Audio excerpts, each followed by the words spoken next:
नमस्कार, इस खास पॉडकास्ट में आपका स्वागत है। मैं हूं आरफा खानम शेरवानी। ये है एक छोटा सा मेरा स्टूडियो जहां मैं शूटिंग करती हूं और ये है वो कुर्सी। इस कुर्सी पर न जाने किस किस तरह के लोग बैठे हैं। बड़े बड़े पॉलिटिशियंस से लेकर जज बैठे हैं, पत्रकार बैठे हैं, पॉलिटिकल साइंस के एक्सपर्ट्स बैठे हैं। ऐसे ऐसे लोग बैठे हैं जिनको हम चेंज मेकर्स कहते हैं, डेमोक्रेसी डिफेंडर्स कहते हैं। वो लोग जो भारत के लोकतंत्र की रक्षा कर रहे हैं, यानी वो लोग जो अग्रणी पंक्ति के लोग हैं। फर्स्ट लेन में जो लोग बैठते हैं, वो लोग जो प्रभावी लोग हैं, विदेशों से पढ़ के आए हैं, पैसे वाले लोग हैं।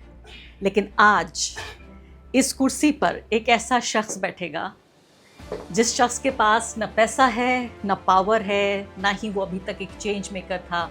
वो एक ऐसा क्रांतिकारी है जिसने इस पूरा कॉकरोच जनता पार्टी का जो पूरा आंदोलन हुआ, उस आंदोलन में जो सितारे चमके, मैं कहती हूँ उन दो सितारों में से एक है। मैं ये कुर्सी खाली कर रही हूँ। ये कुर्सी खाली करती हूँ क्योंकि उस कुर्सी के हकदार हैं। आइए इरफान, आइए बैठिए।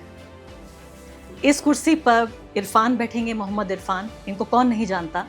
मैंने कहा इनके पास पैसा नहीं है, पावर नहीं है, सत्ता नहीं है। इनके पास वो है जिसे कहते हैं एक रोशन दिमाग। ये व्यक्ति झुग्गी बस्ती में पला बड़ा व्यक्ति, जिसने अपनी ज़िंदगी में गुर्बत देखी है, जो ढंग से स्कूल कॉलेज नहीं गया, लेकिन जब वो बात करता है तो लोग ठहर के सुनते हैं। इरफान हमारे साथ इस वक्त मौजूद है। इरफान, ये बताइए कि मैंने बताया कि इस कुर्सी पे न जाने कितने लोग बैठे हैं। मैंने दर्जनों की तादाद में पिछले 10-11 महीने में पॉडकास्ट किए हैं। आप ऐसा क्या बोलेंगे इस कुर्सी पर बैठकर जो अभी तक नहीं बोला गया है?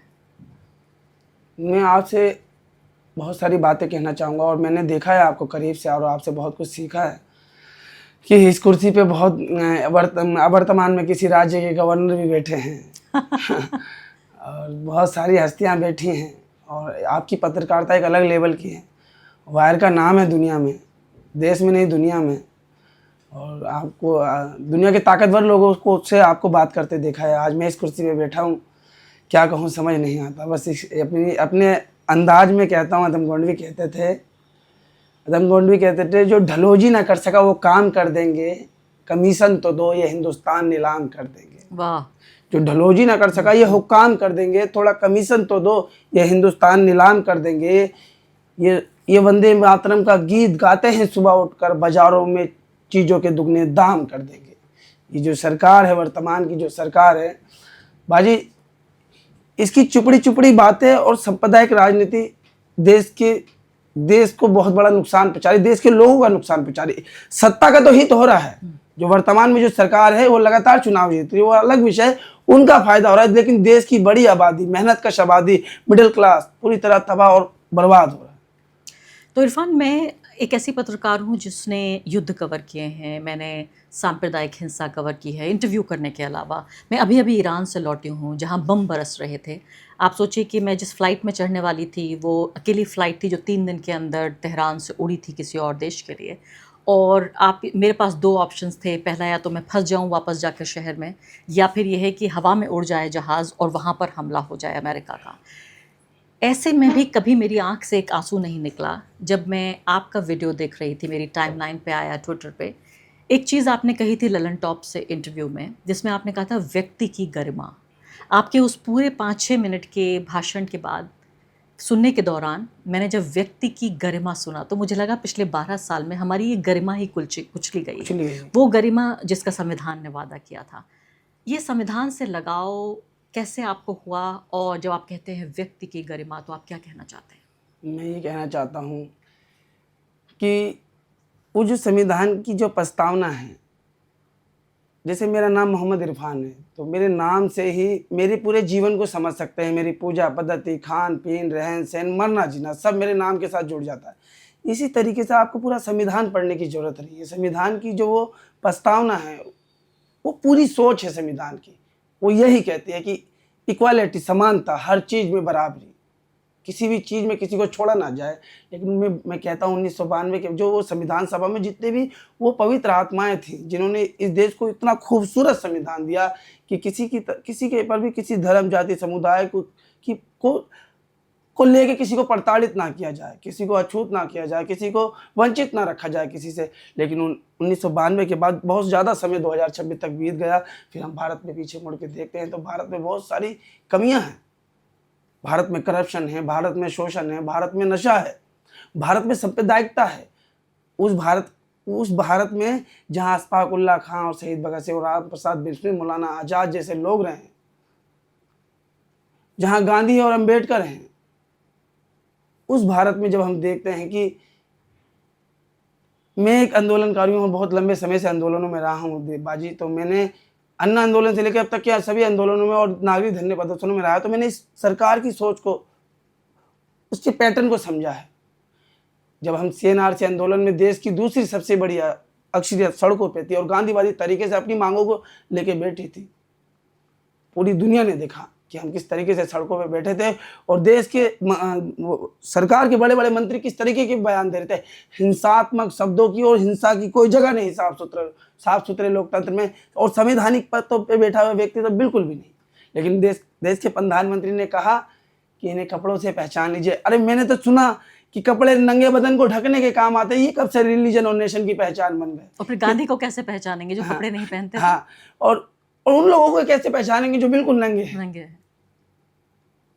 आपको यह बताना चाहती हूँ कि मैं बाजी, इस देश में बहुत सारे लोग बिल्कुल नंगे रहते हैं। नहीं, मैं वही आपको बता रही हूँ कि SIR पे रिपोर्टिंग कर रही थी बंगाल से, मैंने देखा था। तो YouTube पे वीडियो मैंने अपलोड किए, तो YouTube उसको अप्रूव ही नहीं कर रहा था, कह रहा था कि देखा नहीं जा सकता ये, क्योंकि उसमें बहुत सारे नंगे बच्चे थे। तो YouTube को कौन कैसे बताए कि हमारे बच्चे, हमारे करोड़ों बच्चे नंगे रहते हैं क्योंकि उनके पास कपड़े पहनने के लिए नहीं है। मैं वहाँ महिलाओं का इंटरव्यू कर रही थी, तो YouTube से मुझे जूझना पड़ा ये बताने के लिए कि हमारे देश में इतनी गरीबी है कि हमारे देश में अगर आप माओं का इंटरव्यू कर रहे हैं तो उनके बच्चे नंगे रहेंगे। तो 5-7 साल के नंगे बच्चे, YouTube कह रहा था इसमें नग्नता दिख रही है, न्यूडिटी। तो दुनिया को ये समझ में भी नहीं आता कि हमारा समाज कैसा है। तो बाजी, वो कुल मिला के कहने की बात है कि ये जब हम लगातार ये आंदोलन आया, उसके बाद देखा कितनी छोटी मानसिकता की सोच रखते हैं मेरे प्रधानमंत्री, ये बात ही हिंसा को बढ़ा रही थी। फिर देखा कि जामिया के सामने एक लड़के ने आया और उसने सीधे फायर कर दिया पुलिस की मौजूदगी में। एक छात्र को, उसकी जद में एक छात्र आ गया, फिर वो जब आया तो उसको सम्मानित किया गया जैसे उसने मेडल लिया। इतनी हिंसात्मक सोच के साथ भारत विश्व के पटल पे क्या छवि देगा, क्या सोचे, क्या बताएगा कि हमारे यहाँ इस तरीके की चीजें होती हैं। उस टाइम नया नया जमाना, टीवी का जो जमाना, जैसे सरकार बदली लेकिन टीवी का जो चलन बदला, लोग टीवी को सच समझते थे, क्योंकि 2011 में टीवी एंकरों से, मीडिया से कोई नफरत नहीं करता था। उनसे लोग बात करते थे, हाल चाल पूछते थे, सब चीज़ें होती थी और हीरो की तरह मीडिया को देखा जाता था। लेकिन CNRC आंदोलन में इनका बाइकआउट हुआ और इन्होंने कहा कि भैया पासपोर्ट लेना पड़ेगा क्या यहाँ आने के लिए, और खूब प्रोपेगेंडा चलाया। उसके बाद आया किसान आंदोलन। वहाँ जब इनका बाइकआउट हुआ तो इन्होंने ये नहीं कहा कि पासपोर्ट लगेगा, इन्होंने जाने से बचाना।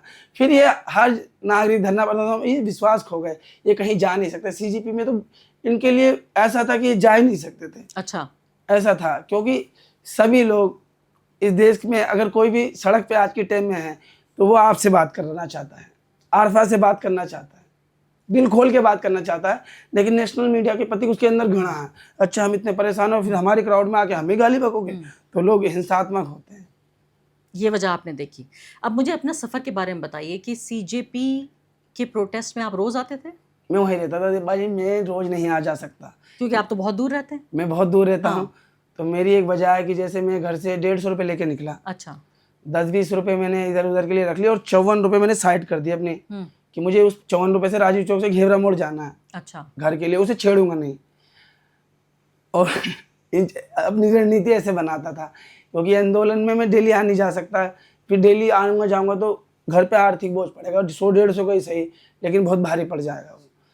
तो वहाँ पे उन पैसों के साथ जैसे 1 हफ्ता रह लिया, 6 दिन रह लिया, 5 दिन रह लिया, इस तरीके से 35 दिन में मैं 9 दिन घर रहा, बाकी दिन वहीं रहा। वहीं सोते थे? वहीं मतलब बिना बिस्तर के थक के रोड पे सो जाता था। सुबह उठता था, मट्टी वट्टी ऐसे झाड़े, मतलब पागलपन की सारी हदों से गुजर जाता था मैं जब आंदोलन में रहता था।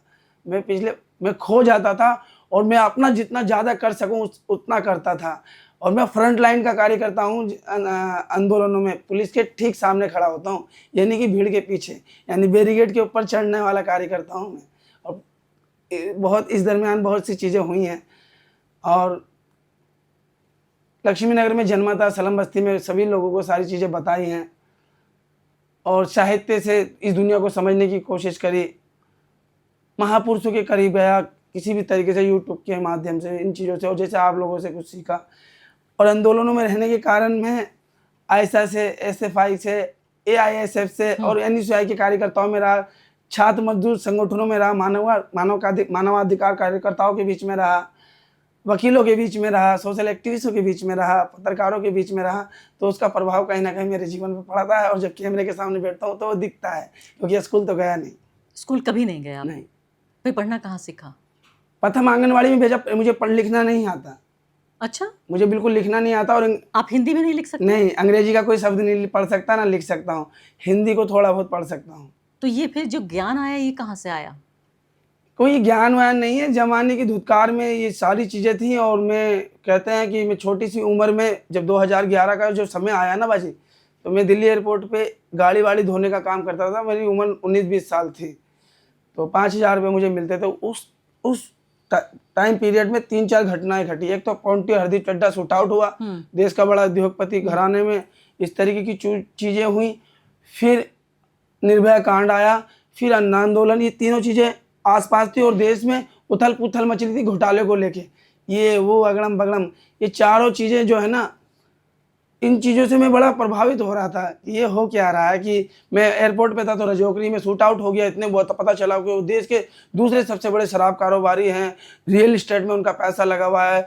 और उनकी जब उनकी डेड बॉडी पे लोधी गार्डन शमशान घाट में लोग बॉलीवुड के सितारे आए, बड़ी बड़ी हस्तियाँ आए, और 2 बार उनका पोस्टमार्टम हुआ है उसमें कुछ चीज़ों को लेके। और फिर मैं सोचा कि यार, सब बोलते हैं कि गरीब का जीना बड़ा संकट, बड़ी परेशानी का सबब है। यहाँ तो अमीर ही मर जा रहे हैं, वो भी जॉइंट फैमिली में थे, और इतनी बड़ी दौलत, क्या वजह रही होगी। ऐसी ऐसी चीज़ें मतलब सोचते रहे। फिर निर्भया वाली चीज़ ने बड़ा मतलब हिला दिया।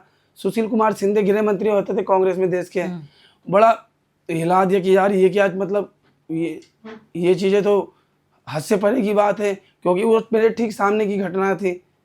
महिपाल और उनके कपड़े बदलने पर उनका इस्तीफा ले लिया गया था, याद है आपको? हाँ।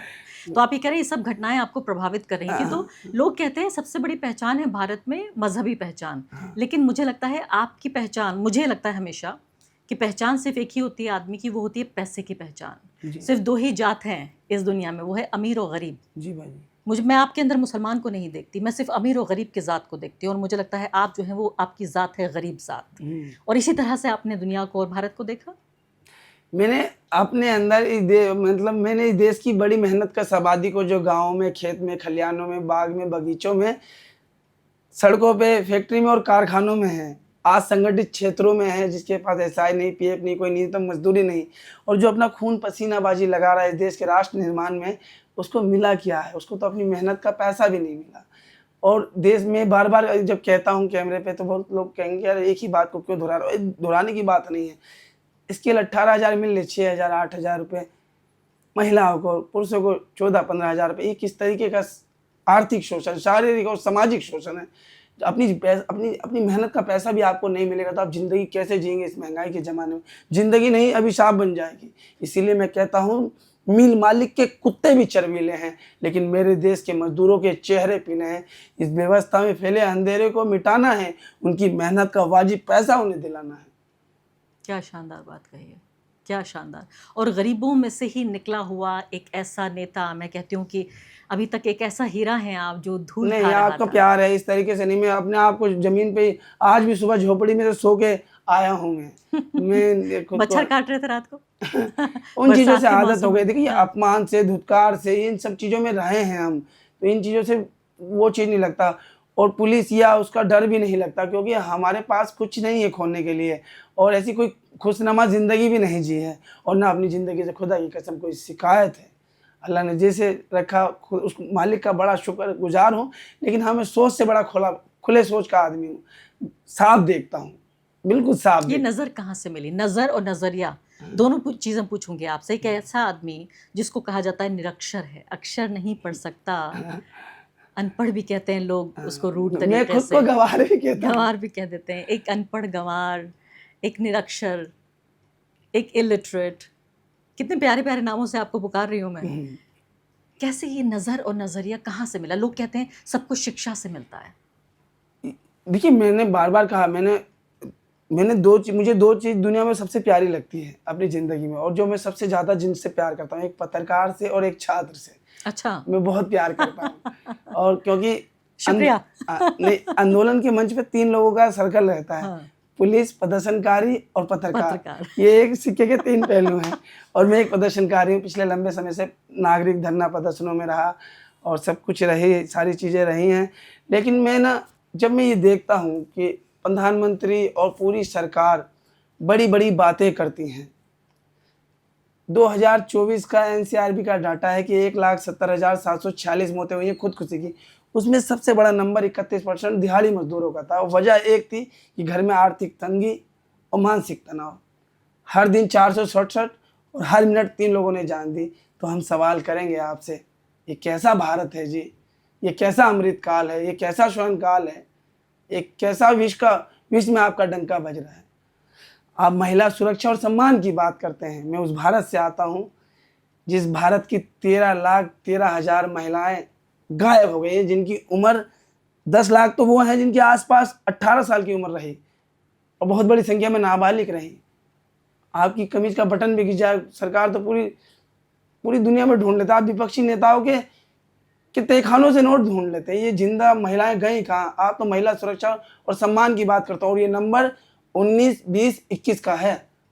एनसीआरबी का, नेशनल क्राइम ब्यूरो का है, जो भारत सरकार की गृह मंत्रालय से संचालित आंकड़े हैं ये। तो हम तो पूछेंगे ना जी, एक तो बाजी शिक्षा का निजीकरण अमीरी गरीबी की खाई को कितना बढ़ा रहा है। देखिए, गरीब का बच्चा या मिडिल क्लास का हाई एजुकेशन का सपना बहुत बड़ी चीज़ हो जाती है। जब हम नीट के पेपर को लेके जब धरने में गए तो मुख्य वजह यही थी कि देश की शिक्षा व्यवस्था को दुरुस्त किया जाए, इसके निजीकरण को कंट्रोल में लाया जाए। समझ रहे हैं? अगर नीट में कोई बच्चा अगर 10वीं में बेहतर कर गया और साइंस से पढ़ाई कर रहा है और उसने नीट में अपने आपको क्लियर करके नंबर ले आया, उसका नाम आ गया, तो वो 10-5 लाख में एमबीबीएस डॉक्टर बन जाएगा। लेकिन क्या आप समझते हैं किसी मिडिल क्लास या गरीब का बच्चा 5 करोड़ रुपए में या 3 करोड़ रुपए में एमबीबीएस कर पाएगा? और पता चले कि उसकी मेहनत के साथ छल कपट किया गया, कोई किसी और की गलती की सजा किसी और को दी गई। कुछ बच्चे बर्दाश्त कर पाते हैं, कुछ नहीं, जिसमें 20 से ज़्यादा बच्चों ने खुदकुशी करी। तो फिर इन सवालों से, इन जिम्मेदारियों से कैसे भाग सकते हैं? लेकिन आप तो मजदूर थे, आप तो छात्र भी नहीं थे, कोई टीचर भी नहीं थे, पत्रकार भी नहीं थे, पुलिस भी नहीं थे, पढ़े लिखे भी नहीं है, क्यों पहुंच गए सीजेपी के प्रोटेस्ट में? सीजेपी के प्रोटेस्ट में यूँ पहुंच गया कि मैं जिंदा था। सिंपल सी सीधी सी बात है। मैं जुल्म को मानने से इनकार कर रहा था, मैं अन्याय को मानने से इनकार कर रहा था। वो कहते हैं कि दहशतगर्दों की बी टीम है, इस हिंसात्मक बात का विरोध करने के लिए गया था। वो कहते हैं ये डब्ल्यू गैंग वाले हैं, टुकड़े टुकड़े गैंग वाले हैं, सूरत बदल के आए हैं, इस बात की खिलाफत करने के लिए गया था। और ISISF AISF उसके छात्र इस देश का भविष्य हैं, इस देश की तरक्की की नींव रखेंगे। वो अपनी विचारों की, अपने पोएम और कविताओं के माध्यम से अपनी बात रखते हैं। उनकी ढबली से आप इतना डरिए मत। समझ रहे हैं? उनकी विचार अलग हैं, लेकिन वो भी देश का हित चाहते हैं। इस देश के मजदूर गरीब किसान की बातें करते हैं वो। समझ रहे हैं? और जब आप छात्र संगठनों को देखेंगे, दीदी आप बड़े पत्रकार हैं, तो ये वाम छात्र संगठन के जो नेता होते हैं सामान्य घरों से आते हैं, बड़ी बड़ी गाड़ी और बंगले वाले नहीं होते हैं। इनमें ये कमी है। ये गरीबों को मौका देते हैं, इसीलिए टुकड़े गैंग वाले हैं। ये गरीबों की बात करते हैं, इसीलिए टुकड़े गैंग वाले हैं। किसके टुकड़े कर रहे हैं ये लोग? ये जो सरकार कहती है, ये जो सरकार नहीं कहती है बार बार, ये सरकार कहती भी है, फिर थूक के चाट भी लेती है। मुझे फिर से बताइए ये बात, मुझे लगता है आप मुझे फिर रुला देंगे। मैं आपका एक वीडियो सुन के रो चुकी हूँ, आप मुझे फिर रुला रहे हैं। आप कह रहे हैं आप प्रोटेस्ट में पहुंच गए क्योंकि आप जिंदा थे जी, सिर्फ इसलिए इतना काफ़ी था? भाई जिस तरीके से पिछले 10-12 सालों की पॉलिटिक्स भारत को देखोगे आप, ना जाने कितने बेगुनाह लोग अपनी पहचान के कारण मारे गए, अपनी धार्मिक पहचान के कारण मारे गए। और जिस तरीके की पॉलिटिक्स होती है, छोटे छोटे मामलों को अगर हम उन बातों को आपस में भी नहीं करना चाहिए, उन्हें नेशनल मीडिया पे चला दिया जाता है, जिसके प्रभाव से ना जाने कितने लोग उसकी जद में आ जाते हैं, उन्हें प्रताड़ना झेलनी पड़ती है। ये सब चीज़ें जब होती हैं तो हम नहीं तो कौन, अब नहीं तो कब, हम नहीं तो कौन और अब नहीं तो कब। सीधे सी सरल से सीधा सवाल है, हम एक साफ सुथरी राजनीतिक चाहते हैं, अंबेडकर और गांधी की सोच का भारत चाहते हैं।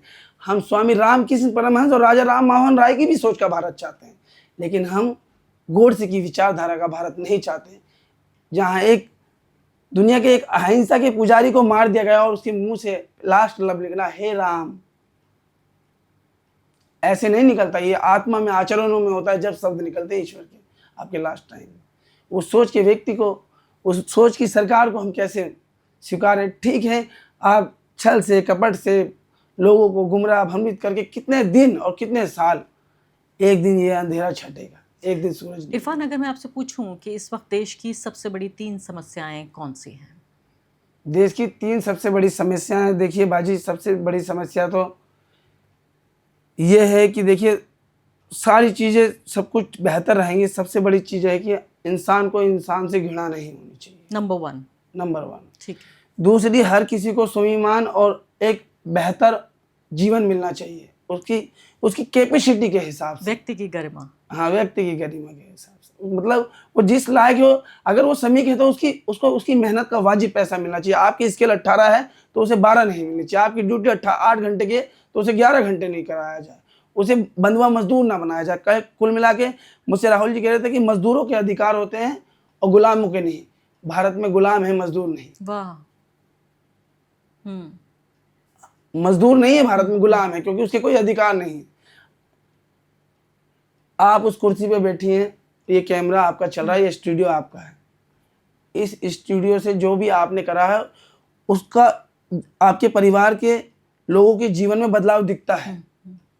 जब देश तरक्की कर रहा है, 4 ट्रिलियन की अर्थव्यवस्था है, दुनिया की विश्व के पटल पे दौड़ती हुई एक अर्थव्यवस्था है भारत, और बड़ी दुनिया चमकते हुए सितारे की तरह देख रही है भारत को, लेकिन उसका लाभ सीमित पूंजीपति लोगों तक ही पहुंच रहा है। देश की बड़ी आबादी आज भी अपने अधिकारों से, अपनी बेसिक सुविधाओं से, शिक्षा, स्वास्थ्य को लेके वंचित है। अपनी मेहनत का पैसा उन्हें भी नहीं मिल रहा, गुर्बत में है। अब सारे आंकड़े उठा लीजिए कि भाई स्कूल जाने वाले बच्चों की संख्या कितनी है, 10वीं 12वीं से पहले स्कूल छोड़ने वालों की संख्या कितनी है। ये सारे गुलाम बन रहे हैं, ये मजदूर नहीं बनेंगे, ये सब गुलाम बन रहे हैं, क्योंकि गुलामों के अधिकार नहीं होते। गुलामों के कोई अधिकार नहीं होते, क्योंकि इन्हें जीने के लिए काम करना है, और काम चाहे कुछ भी करना पड़ेगा और कैसे भी करना पड़ेगा, करना तो पड़ेगा, क्योंकि इन्हें जीना है, इस दुनिया में खाना है, रोटी को खाना और शरीर को चलाना है। क्योंकि नंबर 3, तीसरे नंबर पे आपने क्या बात? एक आपने कहा घृणा नहीं होनी चाहिए लोगों के बीच। दूसरा आपने कहा कि जिस लायक हो व्यक्ति, उसको उसकी गरिमा के हिसाब से, वही व्यक्ति की गरिमा जिसने रुला दिया था मुझे, उस गरिमा के हिसाब से उसको कॉम्पनसेशन मिलना चाहिए, उसको पैसा मिलना चाहिए, उसको बराबरी मिलना चाहिए। तीसरी कौन सी देश की बड़ी समस्या है? तीसरी देश की सबसे बड़ी समस्या यह है निराशा नौजवानों में। सही बात। सबसे बड़ी समस्या है कि सपने, उम्मीद अगर मर जाए तो बंदा मर जाता है। पूरी जिंदगी की एक मेहनत लगाई, उसने पढ़ाई करी। दुष्यंत कुमार ने कहा था कि सबसे खतरनाक होता है सपनों का मर जाना। हाँ, दुष्यंत कुमार जी ने तो कहा था कि सबसे खतरनाक होता है इंसान। बहुत सारी लाइनें हैं, बहुत सारी हैं। जिस तरीके से आज देश में बेरोजगारी का आलम है, जिस तरीके से बेरोजगारी का आलम है, इसकी कल्पना नहीं कर सकते, क्योंकि इंसान की बहुत सारी जिम्मेदारियां होती हैं। इंसान जब आप इस बात से अंदाजा लगा लीजिए कि एक आपने चपरासी की नौकरी लगाई और पता चला पीएचडी होल्डर है, उसमें अप्लाई कर, क्या क्या क्या आफत मची पड़ी है। अपॉर्चुनिटी देनी पड़ेगी, हिंदू मुस्लिम के सोच से बाहर निकलना पड़ेगा, देश को प्रगति की मार्ग पर लेके आना पड़ेगा, शोषण करप्शन और नशा मुक्त भारत बनाना पड़ेगा, सांप्रदायिक राजनीति से मुक्त बनाना पड़ेगा। अभी बात ये हो रही है कि भाई जो जंतर मंतर का प्रोटेस्ट हुआ था, ये तो पढ़े लिखे युवाओं का प्रोटेस्ट था, नीट में पर्चा लीक हो गया उनका प्रोटेस्ट था, एमबीबीएस जो ढंग से नहीं कर पा रहे हैं, डॉक्टर नहीं बन पा रहे हैं, इंजीनियर नहीं बन पा रहे हैं, बेरोजगार, वो लोग जो पढ़े लिखे युवा हैं पर बेरोजगार हैं, ये उनका प्रोटेस्ट था। आप पहुंच गए, चूँकि आप न सिर्फ छात्र थे, आप पत्रकार भी नहीं थे, पुलिस भी नहीं थे, सिर्फ जिंदा थे, इसलिए पहुंच गए। सीजेपी के प्रोटेस्ट ने, जंतर मंतर के इस जो क्रांति हुई, इसने क्या बदला आखिर भारत में? सबसे पहले मैं जिन प्रोटेस्टों में और धरना प्रदर्शनों में रहा, उससे ये बहुत अलग था। कैसे? जहाँ से मैं आता हूँ, जिस सोच से मैं आता हूँ, उस सोच से भी ये बिल्कुल अलग था। जिस तरीके से कई सारे एक एग्जाम्पल के तौर पे मुझे एक बहन मिली और उसकी आंखें बिल्कुल लाल और आंखों में पानी भरा हुआ और वो मुझसे बहुत गुस्से से लड़ने लग रही अब शब्दों में। मैंने कहा अब मुझ पे क्यों गुस्सा कर रहे हैं, जंतर मंतर की बात है। कहने लगा ये जो खड़े हुए आप शब्द बक रहे हैं इन्हें रोक क्यों नहीं रहे। मैंने कहा मैं कैसे रोकूं।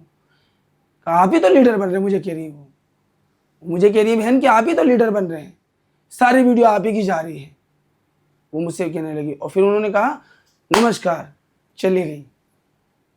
फिर मैंने उनकी बातों का विचार विमर्श किया और फिर कई पत्रकारों ने मुझसे सवाल किए कि क्या चल रहा है, मुझे आपको भी ये बात बतानी पड़ेगी। और इस बात को लेकर दिल्ली पुलिस वादा खिलाफी भी कर रही है। सीजीपी के प्रोटेस्ट में नीट के छात्रों का प्रोटेस्ट था और उसके साथ साथ बहुत सारे ऐसे लोग थे जो आंदोलन को सपोर्ट कर रहे थे। वो छात्र नहीं थे लेकिन आंदोलन को सपोर्ट कर रहे थे। कुछ इस वजह से कि सरकार की जो वर्तमान की जो पॉलिटिक्स है उससे भी खपा थे। वो एक भीड़ उनकी भी थी जो सरकार की जो वर्तमान की जो पॉलिटिक्स है, सांप्रदायिक पॉलिटिक्स है, उससे भी खपा थे।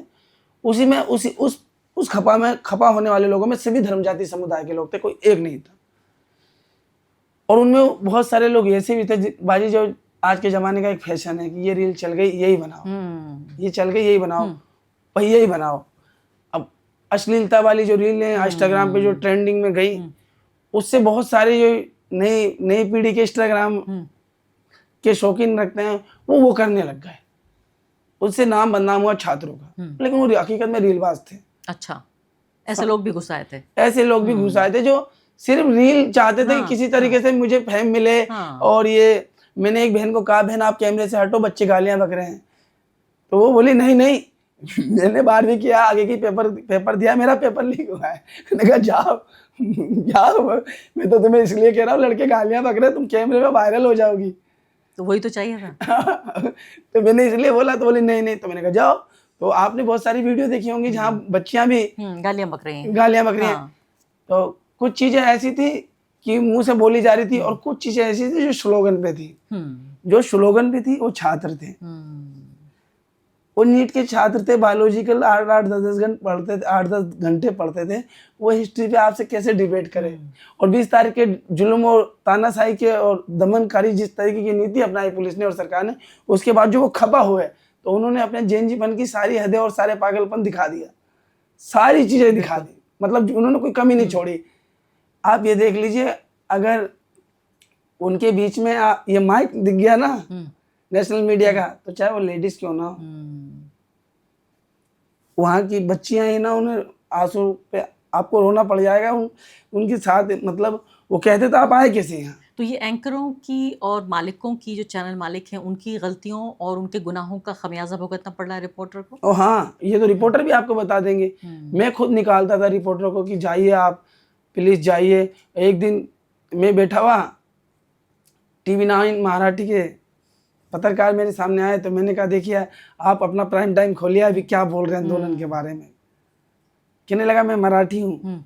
मैंने कहा आप मराठी है लेकिन चैनल तो नेशनल है आपका, खोलिए प्राइम टाइम। मैंने कहा मैं नहीं, आप जाइए, समझा करिए, आपको देख लेंगे लोग। फिर 1-2 दिन बाद उनके साथ एक घटना घट गई। अच्छा। लोग बहुत नफरत करने लगे। एक साफ सुथरे लोकतंत्र में हिंसा की कोई जगह नहीं है। सबको अपनी बात रखने का मौका मिलना चाहिए। और नहीं तो इरफान, ये अचानक ये कैसे हुआ कि आप जैसा गरीब आदमी, वो भी निरा मुसलमान, मतलब गरीब भी, उस पे मुसलमान भी, झुग्गी में रहने वाला लड़का, ये चैनल जो कि करोड़ों हज़ारों करोड़ की संपत्ति इनके पास है और ये तो सरकार का एजेंडा आगे चलाने के लिए हैं, कैसे ये इरफान को इतनी जगह दे रहे हैं, जो चैनल इतनी नफरत इनसे है कि ये आपने बताया, खुद बता रहे हैं आप कि उनकी सुरक्षित नहीं थे ये इनके रिपोर्टर्स, तो आपको क्यों बुला रहे हैं, क्या चाहते हैं? हाँ, देश के सबसे बड़े पत्रकार राजदीप सरदेसाई साहब ने मुझसे बात करी और मुझसे लगातार मैं जा ही रहा हूँ, हाँ मुझसे इतनी बात कर रहे हैं। और बाजी मैं फिल्म सिटी में हूँ या ओखला में हूँ या जामिया में हूँ या देश के किसी भी कोने में हूँ, मैं सवालों से नहीं डरता। नहीं, लेकिन मुझे ये बताइए, आप इतना समझते हैं, जैसे मैंने कहा आपके पास तो नज़र भी है, नज़रिया भी है, क्यों बुलाना चाहते हैं चैनल, आपके जरिए क्या हासिल करना चाह रहे हैं? क्योंकि इनके अंदर ऐसी कोई मानवता नहीं है कि इनका दिल पिघल गया एक इरफान को देख। नहीं नहीं नहीं, ऐसे ऐसे कोई कोई गुंजाइश नहीं करते ये। अभी बोलिए 10 पत्रकार मुझसे एक साथ बात कर रहे थे, तो ये मुझ पर कोई रहम या तरस लेके बैठे होंगे? ये थोड़ी ना पूछ रहे थे कि इरफान क्या खा के आए हो, आम खाए या नहीं खाए, ऐसी कोई सवाल नहीं कर रहे थे। काट के आप खाते हैं, चूस के आम खाते हैं? मेरे से वो व्यवस्था पे बात कर रहे थे। जब आप सारी चीजों पे बात करते हैं तो खुल के बात होगी आपसे। मैंने कहा ठीक है। उन्होंने सबने मुझसे खुल के बात करी। 10 एंकर ने आपसे बात की? हाँ, 8-10 एंकरों ने मुझसे बात करी है। तो ये अभी 10 आदमी या 8 आदमी जब बात करें तो 8 आदमी की अपनी सोच है। तो आप झेल गए वो सेशन पूरा? हाँ, आराम से, बिल्कुल। मुझे आदत है, 15 साल हो गए मुझे इन चीज़ों में। कैमरा और पत्रकार मेरी जिंदगी का हिस्सा है। तो 8-10 लोगों के सवालों का जवाब दिया आपने? हाँ, और दे दिया आराम से, कोई दिक्कत नहीं। मुझे पता है मेरी एक जिम्मेदारी है, जो मैं बोलूंगा उस सब में कुछ होना चाहिए, कुछ ऐसा नहीं जिससे कि समाज में कुछ गलत संदेश जाए। तो ऐसा तो नहीं है कि अपने गुनाहों को धो लेना चाहते हैं आपको बिठा के वहां कुर्सी पर? अरे नहीं, ऐसा नहीं है। वो उनको पैसे नहीं मिलते हैं, वो कमाते नहीं है। मेरा मकसद मुझे अपने लोगों तक आवाज पहुंचाना है।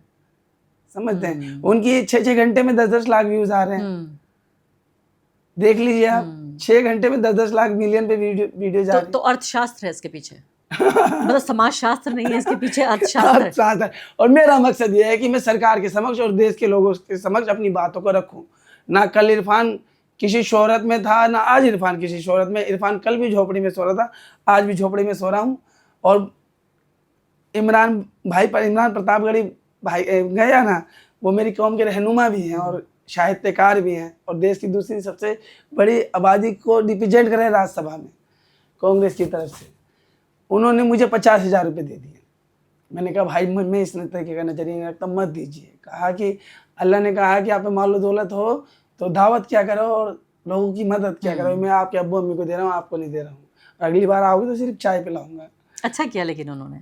नहीं, मुझे अच्छा लगा उन्होंने ऐसा किया। तो एक 1.5 घंटा हम बैठे और हमने खाना वाना भी खाया। लगा नहीं कि इतने बड़े साहित्यकार के साथ मैं बैठा हूँ और बात कर रहा हूँ। बिल्कुल ऐसा लग रहा था जैसे मेरे बड़े भाई हों और एक मासूम बच्चे की तरह मुझसे बात कर रहे थे।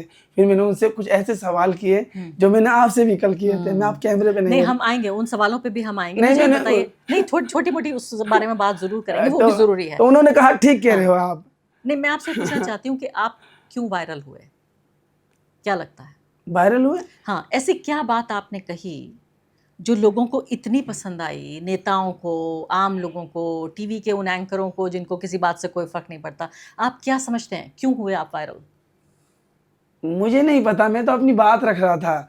और जैसे जैसे मैं आपकी कद को जानता हूँ।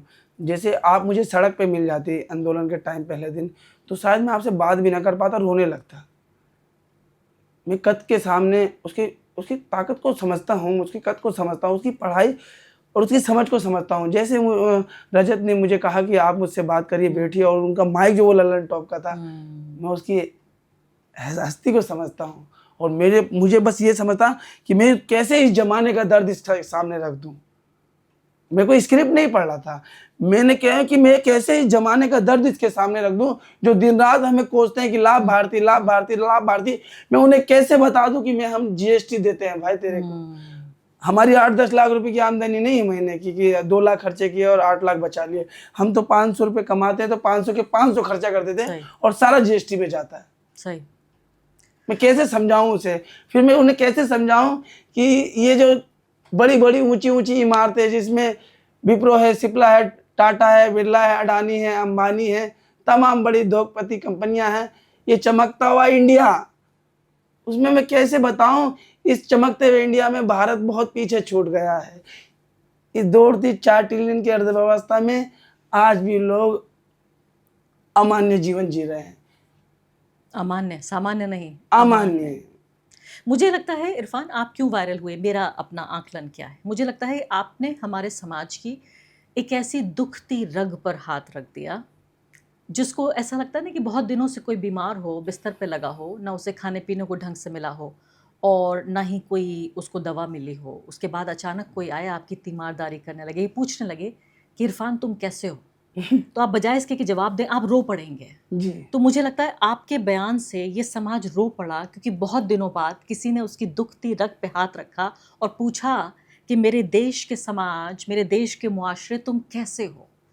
जितना करोड़ों लोग महसूस कर रहे थे, जिसको आपने आवाज़ दी, जो बेरोज़गार है, जो गरीब है, जिसकी आवाज़ कोई नहीं सुन रहा, 12 साल से जिसके गले पर सत्ता का बूट रखा हुआ है, अचानक ऐसा लगा कि वो बूट हटा और उस गले से आवाज़ निकली। तो वो आवाज़ ऐसी निकली कि वो एक चीख पुकार जैसी आवाज़ हुई। और मुझे इसीलिए लगता है कि इतने लोगों ने आपको इसलिए सुना क्योंकि आप एक पूरे मुआशरे, पूरे एक समाज की आवाज़ बन गए। जी। और मैं उस टाइम में अपना आपा खो चुका था और बहुत रो रहा था और अपनी ज़िंदगी की से जुड़ी हुई बातें भी मैंने बताई और शेर व शायरी और साहित्य का भी मुझे बहुत शौक़ था। तो वहाँ से ललन टॉप को 2 शेर दिए थे मैंने। तो उन्हें उस बात मेरी कोई वीडियो भी रहेगी ना, तो बिना शायरों की शायरी की नहीं मिलेगी आपको। मैं बातों में शायरी का इस्तेमाल इरशाद। बातों में शायरी का इस्तेमाल ज़रूर, करता हूँ। बोलिए। जैसे मेरी अभी हाल फिलहाल में सारी जो सबसे ज़्यादा वीडियो वायरल हो रही है, उनमें से अहमद फराज साहब की जो लाइन है वो सबसे ज़्यादा वायरल हो रही है कि काफिर हूँ सरफिरा हूँ, कि काफिर हूँ सरफिरा हूँ, काफिर हूँ सरफिरा हूँ, मुझे मार दीजिए, मैं सोचने लगा हूँ, मुझे मार दीजिए। ए एहतराम, ए हजरत, ए इंसान, मेरा दीन बेदीन हो गया हूँ, मैं सभी दीनों को मानने लगा हूँ, मुझे मार दीजिए। मैं पूछने लगा हूँ सबब अपने कत्ल का, अब हद से बढ़ रहा हूँ, मुझे मार दीजिए। मैं ठीक सोचता हूँ या कोई हद है मेरे लिए, मैं साफ देखता हूँ, मुझे मार दीजिए। ये जुल्म है, ये जुल्म है कि जुल्म को कहता साफ जुल्म, क्या जुल्म है, मुझे मार दीजिए। जिंदा रहा तो करता रहूँगा प्यार, साफ साफ कह रहा हूँ, मुझे मार दीजिए। मैं किसी से नफरत नहीं कर सकता, इसीलिए मुझे मार दीजिए। क्या शानदार आपने बात कही है, क्या खूबसूरत आपने बात कही है। मुझे कोई ऐसी बात बताइए जो आपने अब तक ना कही हो, जो कहने का बड़ा मन हो लेकिन कह ना पाए हो। मैं आपसे क्या कहूँ, मैं पिछले 1 हफ्ते से हर किसी को कोशिश कर रहा हूँ कि इस देश की एक ऐसी सच्चाई बयां करूँ जिसे किसी को अच्छे ना कर सका, लेकिन बहुत सी चीज़ें हैं, मैं क्या बताऊँ। शेर व शायरी जो है एक ऐसी चीज़ है कि साहित्य एक ऐसी चीज़ है कि उससे हम सत्ता से सवाल कर सकते हैं डायरेक्टली। बिल्कुल। जब निराशा इंसान पे हैवी हो जाती है, तो शायर की बात से सत्ता से सवाल किया जा सकता है। जिस तरीके से गोपाल दास नीरज की एक पंक्ति मैंने कही थी ललन टॉप पे कि सपन जड़े फूल से, मीत चुभे सूल से, लुट गया सिंगार सभी बाग के बबूल से। हम खड़े खड़े बाहर देखते रहे, कारवां गुजर गया गुबार देखते रहे।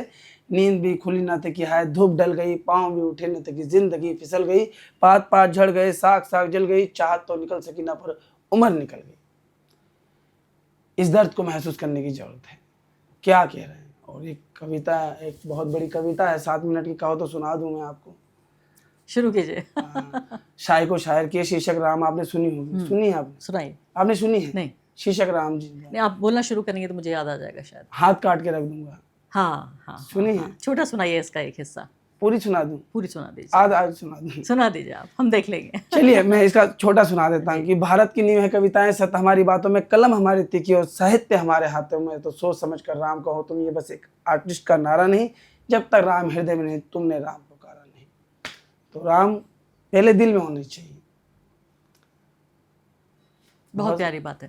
अभी हम जब दीन ईमान की बात कर रहे थे तो मैं आपसे ये भी पूछना चाहती थी कि आपके अंदर जाहिर है मज़दूर का दर्द है, गरीब का दर्द है, हर भारत के करोड़ों लोगों का दर्द है, लेकिन एक मुसलमान का दर्द भी इसमें शामिल है। इसमें मोदी जी के बारे में रोज़ इसी स्टूडियो में बैठ के मैं तमाम तरह की टिप्पणियाँ करती हूँ। क्या मुस्लिम समाज में भी कुछ कमियां हैं? क्या हमारी जो, जिसे हम अंग्रेज़ी में रिलीजियस लीडरशिप कहते हैं, यानी हमारे जो मौलवी हैं, जो मौलाना हैं, जो धार्मिक नेतृत्व है, वो किस तरह से उसको आप 12 साल में देखते हैं? क्या उन्होंने कभी गरीबों की परवाह की है? भाजी, आप एक जिम्मेदार पत्रकार है और ख़ास करके मेरी कम्युनिटी से आती हैं, बिल्कुल खुले मंच पर से मैं कह देता हूँ। और आप से मैं एक बात कहता हूँ, आप SIR पे दूसरी सबसे बड़ी आबादी को जागरूक करती हैं, आप CNRC पे जागरूक करती हैं, आप सरकार के छल कपट और उसकी गलत नीतियों को और उसकी दिशा के बारे में आप बताते हैं, इसलिए क्योंकि आपने इस दुनिया को पढ़ा है, इस दुनिया को समझा है, दुनिया में रह के दुनिया को समझा है। आपके मसले अपने हैं, खुदा आपके अपने हैं, कुरान आपके, कुरान मेरी है, अल्लाह मेरे है, नबी मेरे हैं, सारे पैगंबर मेरे हैं। ये प्रैक्टिस मेरी अपनी है, वो मेरी जिज्ञासा है कि मैं उसे कितने बेहतर तरीके से सीखूं। मैं आपसे सीख सकता हूं क्योंकि आपने अपनी ज़िंदगी लगाई है इस फील्ड में। आप मुझसे सीखेंगे, मैं 2 दिन 1-2 दिन से वायरल हो रहा हूं, मैं आपको सिखा सकता हूं। मुझे लिखना ना पढ़ना आता है, नहीं सिखा सकते हैं आप, नहीं, क्योंकि आपने ज़िंदगी की किताब पढ़ी नहीं है। बाजी सुनिए, मैं सीधी सरल बात है, पढ़ाई की एक अपनी ताकत है, उसको इग्नोर नहीं किया जा सकता। दुनिया की सारी ग्रंथें लिखी गई हैं, पढ़ी मतलब बोली नहीं गई, लिखी गई है। पढ़ाई की अपनी एक कीमत है। दुनिया के सारे कानून और सारी व्यवस्थाएं किताबों पर आधारित है और वो पढ़े लिखों ने द्वारा ही संचालित की गई है, पढ़े लिखों ने ही उन्हें स्थापित किया है। तो पढ़ाई की अपनी जगह है। आप जिस तरीके से बाजी, में जिस बस्ती से आता हूँ, मैं खुल के कहता हूँ, और कुछ लोगों को इससे नाराजगी है। एक गरीब मुसलमान के घर सुबह 5 बजे 2 गरीब आए। उस गरीब ने आके कहा अल्लाह वाले आए हैं, अल्लाह की बात लेके चलो मस्जिद। उनके पास 6 सिफात है, 2 किताब है और 2 ही बातें हैं, जमीन के नीचे की तो शायद तो आसमान के ऊपर की। जहाँ आपको जीना है, जहाँ आपको सरवाइव करना है, जहाँ से आपको जमाने को फेस करना, वहाँ आपके लिए कुछ नहीं है।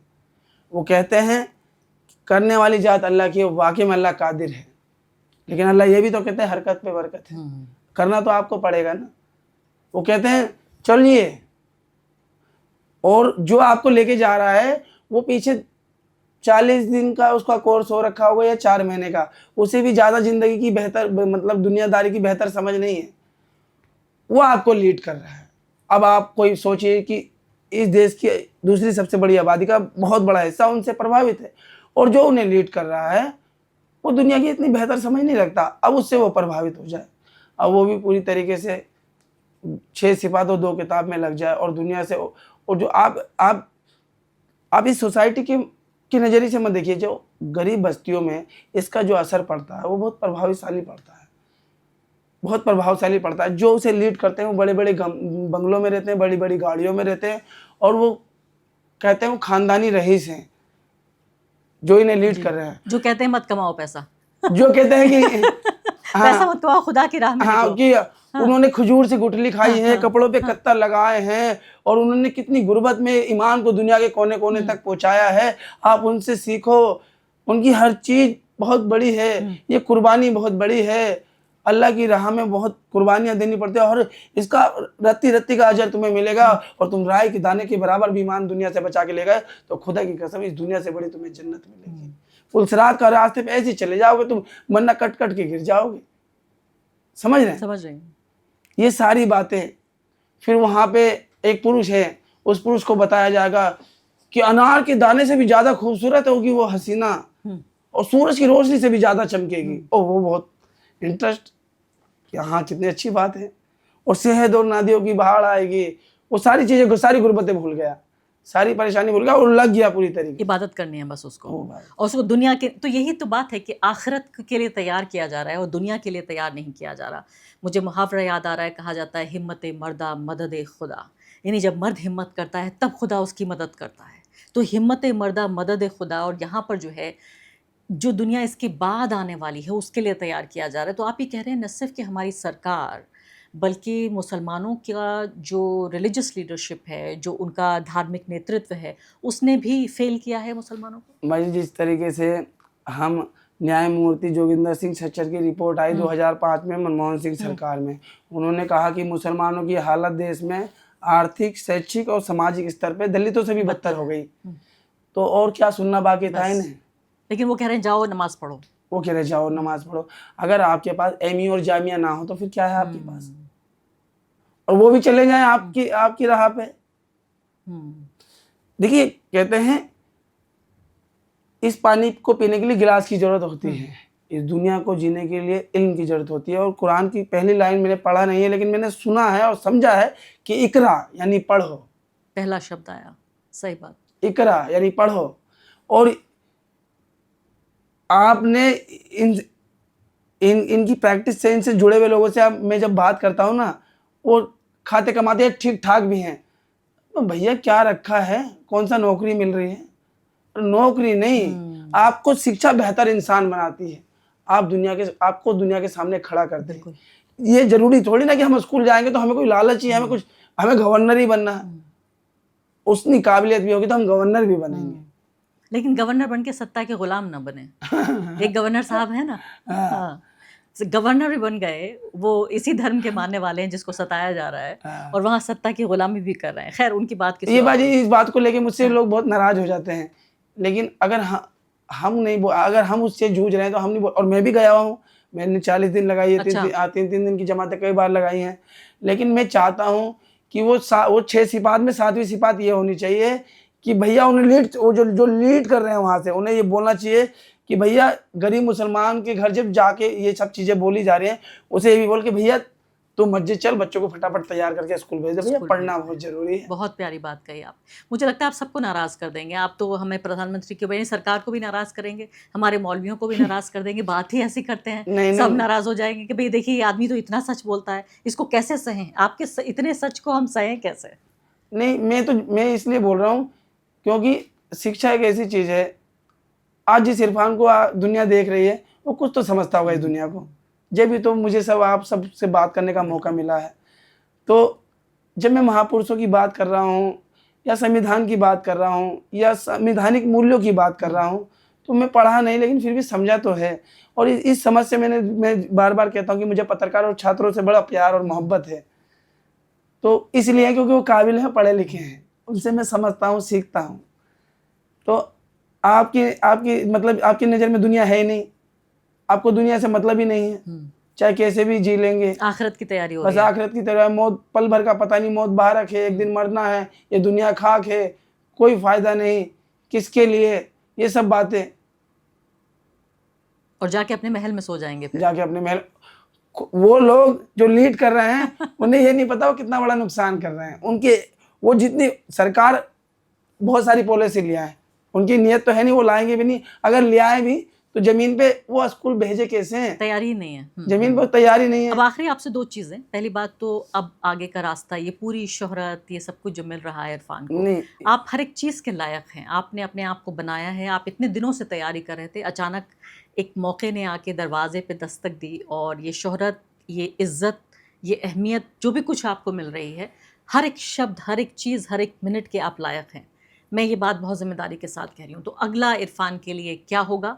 और आखिर में मैं ये भी चाहती हूँ कि इस कार्यक्रम को हम समाप्त करें संविधान की जो प्रियम्बल है, प्रस्तावना है, उसके साथ इस कार्यक्रम को हम ख़त्म करें। लेकिन उससे पहले मुझे अपना प्लान बताइए, क्या है प्लान? मेरा सिंपल सीधा यह है कि मुझे देखने वाले तमाम लोग या मुझसे जुड़ने वाले जो लोग हैं, तो मैं उनसे यही कह, वो सब लोग देश का भला चाहते हैं, आप देश का भला चाहते हैं, हम देश का भला चाहते हैं। और राजदीप सर देसाई बोल रहे थे कि अगर आपसे पीएम मोदी मिलना चाहे तो आप मिलेंगे। तो मैंने उनसे भी कहा, हमारे वैचारिक मतभेद हैं, लेकिन आप भी देश का भला चाहते हैं, हम भी देश का भला चाहते हैं, बस हमारे वैचारिक मतभेद है, मिलने में क्या बुराई है बाजी।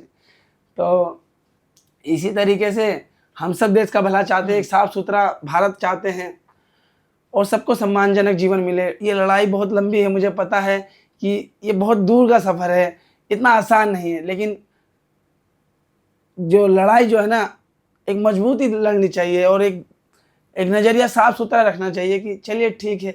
तो सामाजिक कार्यकर्ता बने रहेंगे या राजनीतिक कार्यकर्ता बनेंगे या अध्यापक बनेंगे, क्या करेंगे? ये तो वक्त की कोख में पल रहा है, वक्त की कोख में क्या पल रहा है ये वक्त बताएगा।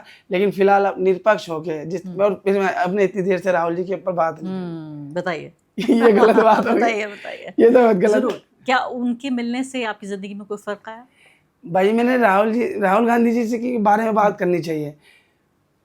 पूरी मशीनरी इस बात के लिए लग गई, सारा पैसा, धन बल, छल कपट उनको बदनाम करने में इसलिए लग गया क्योंकि वो इंदिरा जी के परिवार में जन्मे, वो सोनिया राजू के बेटे हैं, वो प्रियंका के बेटे हैं और वो राहुल गांधी हैं। उन्होंने बहुत कुछ सहा, मैं और आप नहीं सह सकते थे। वो 20 पिया है उन्होंने, और मुझे भय नहीं रहा उनकी तरफ। मैं जब उनसे मिला तो मैंने कहा सर, क्योंकि मैं तो किसी राजनीति का बंधुआ मजदूर नहीं रहा और मैं किसी विधायक जी या मंत्री जी की चमचागिरी करके मैं उन तक नहीं पहुंचा। मैंने सड़क पे संघर्ष किया और संघर्षकारी की एक अपनी अलग पहचान होती है, उसके बात करने का लहजा तरीका सब अलग होता है। मैंने उनसे कहा सर, इस देश की मेहनत कश आबादी की पीड़ा मैं आपके सामने रख रहा हूँ और ये आपको तय करना है कैसे करना है। देश में सम्मान और एक न्यूनतम मजदूरी होनी चाहिए, अलग अलग राज्यों में अलग अलग नहीं, और होनी नहीं चाहिए, वो जमीन पे लागू भी होनी चाहिए। ये आप तय करेंगे कैसे करना है, क्योंकि आज नहीं कल सत्ता में आएंगे। और उन्होंने मुझसे कहा ये मुश्किल क्या नाम इन लोगों को आना चाहिए जो इससे पीड़ित है। मैंने कहा सर वो मजदूर है, वो नहीं आ पाएंगे, क्योंकि एक दिन नहीं कमाएंगे तो कैसे घर चलेगा। तो फिर उन्होंने मुझसे मेरी बातें सुनी और फिर मैंने उनसे कहा कि अगर आपने हमसे वादा खिलाफी करी तो हम आपके खिलाफ भी असहमति रखेंगे और सड़कों पे आ जाएंगे। उनके मुंह पे सर मैंने कहा, उनके मुंह पे मैंने ये बात कोई कही। जवाब उनका? उन्होंने कहा बिल्कुल ठीक से कह रहे हैं। कहा कि तुम्हारी ये मजाल, ऐसा नहीं, नहीं नहीं, नहीं। उन्होंने बोला बिल्कुल ठीक कह रहे हैं आप। और उनसे बहुत सारी बातें हुई, वो बहुत कम बोले, लेकिन उनकी एक बात बहुत अच्छी लगी कि मजदूरों के अधिकार होते हैं और गुलामों के नहीं, और भारत में मजदूर नहीं गुलाम है। गुलाम है। और मुझे सबसे अच्छी उनकी बात ये लगती है कि वो सिर्फ बोलते नहीं हैं, वो सुनते हैं। सबसे प्यारी बात। अब हम आखिर करते हैं इरफान इस सेशन का संविधान की प्रस्तावना के साथ।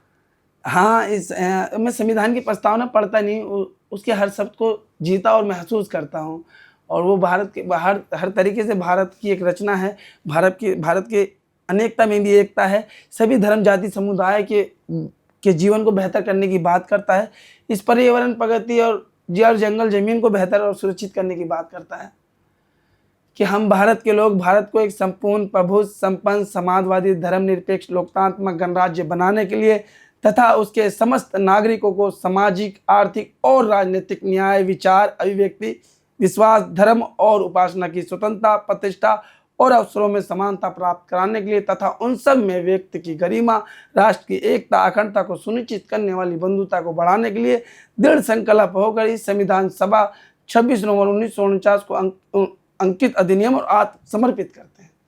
क्या बात है। इसके बाद मैं एक शब्द नहीं कहूँगी। एक ऐसा व्यक्ति जिसने संविधान को पढ़ा नहीं, संविधान को जिया है।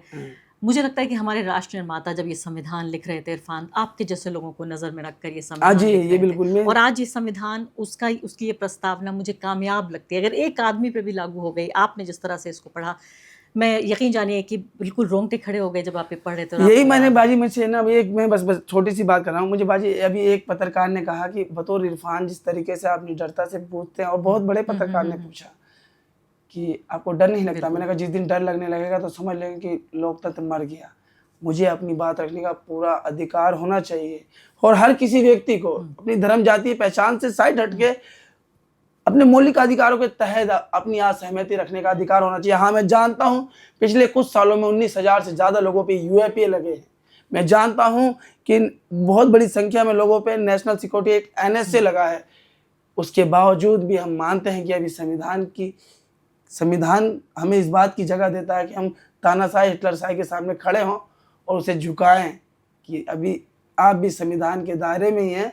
ये कुर्सी राजा की नहीं, प्रजातंत्र की है, जो जनता द्वारा चुनी गई है, और आपको सेवा और देश हित और लोक हित के लिए बिठाया गया है, ना कि अपनी हिटलरशाही दिखाने के लिए। बहुत शानदार बात। और आखिर में करूंगी इस कार्यक्रम का उमर खालिद के उन शब्दों के साथ। उनको गिरफ्तार करने से ठीक पहले एक कार्यक्रम में वो बोल रहे थे, मैं इत्तेफाक से उस कार्यक्रम का भी हिस्सा थी। उन्होंने कहा कि नरेंद्र मोदी सरकार की 400 नहीं, 500 नहीं, 1000 सीटें भी आ जाएं तब भी उनको भारत के संविधान के मातहत काम करना पड़ेगा। इतनी प्यारी उन्होंने बात की, और शायद मुझे लगता है उसी बात के लिए उस व्यक्ति को हमेशा के लिए जेल में भेज दिया गया। भाई मैं भारत जोड़ो यात्रा में था ना, तो मैं एक बार पत्रकार से बात कर रहा था, तो जिस तरीके से सफूरा है और तमाम एक्टिविस्ट बहुत कुछ सहा है CNRC आंदोलन के बाद, और उमर और अभी तक बहुत सारे जो हैं लोग जेलों में हैं, तो मैं ये कहता हूँ ये जो बिरयानी खा रहे हैं मेरे रिलीजियस लीडर, ये मेरे लीडर नहीं है, मेरे लीडर यही हैं। और बात रही जो उमर खालिद के नाम से पिनक जाते हैं, दिल्ली पुलिस की दलीलें उसी दिन जिस दिन ट्रायल होगा उसी दिन डस्टबिन में नजर आएंगी। कम से कम शुरू तो हो। ट्रायल आते ही वो सारी दलीलें डस्टबिन में नजर आएंगी, कुछ भी दम नहीं है उनमें। बस वो धाराएं ऐसी हैं, वो मुकदमा ऐसा है, उसमें आदमी लंबे समय तक सुनवाई से वंचित रह जाता है। केरला वाला जो केस हुआ था, इस निंदा वाला, नजीम वाला जो जोसेफ का जो हाथ वाला, हाथ काट लिया था। हाँ, उन सब चीज़ों की हम भी निंदा करते हैं, बिल्कुल आप और हम सब। सही बात है। अगर उन पे कूड़ा फेंकने वालों के लिए उन्होंने दुआ करी, अगर उन्हें किसी ने कुछ कहा, छोड़िए। बहुत बहुत शुक्रिया इरफान आपका, आप यहाँ आए, आपने इतनी प्यारी हमसे बातें कही। मैं कहूँगी ये पूरा छोटा सा स्टूडियो बिल्कुल गुलजार कर दिया आपने मैं अपनी इतनी बातों समझ नहीं से। रखता बाजी, बस ये है कि मैं आप जैसे से मिलता हूँ तो बहुत कुछ सीखने को मिलता है।